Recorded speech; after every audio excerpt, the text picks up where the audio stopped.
খানা আলহামদুলিল্লাহ অনেক ভালো হয়েছে, এটুকুই বলবো। এরপরে ভালো হয়েছে আপনাদের। এরপর পরিস্থিতি এরপরে আপনাদের যাওয়ার প্ল্যান কোন জায়গায়?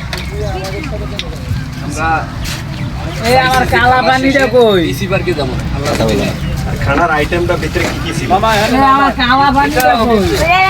আইটেমে ছিল বিরিয়ানি, মানে বিরিয়ানিটা এমন সিস্টেম, অনেক জায়গায় বিরিয়ানি পাক হয় যে 10 কেজি চাল 5 কেজি গোস, আর আমাদের জায়গায় বিরিয়ানির এমন সিস্টেম হয়েছে 12 কেজি গোস 8 কেজি চাল, মানে এক কথায় যে চালের থেকে গোস বেশি। এই সবাই তৃপ্তি পেয়েছে, ভালো লাগছে, এই আর কি। আলহামদুলিল্লাহ। আসসালামু আলাইকুম। বিরিয়ানিটা কিন্তু আমিও এটার সাথে খাইছি, তো আমাদের বিরিয়ানিটা অনেক সুন্দর ভালো হয়েছে। তো ভালো হওয়ার জন্য আপনাদেরকে অসংখ্য অসংখ্য ধন্যবাদ আমার পক্ষ থেকে, অভিনন্দন ও ভালোবাসা রইল। আরও যেন আপনারা সামনে ভালো কিছু করতে পারেন, এটাই আপনাদের কাছে কামনা। ঠিক আছে।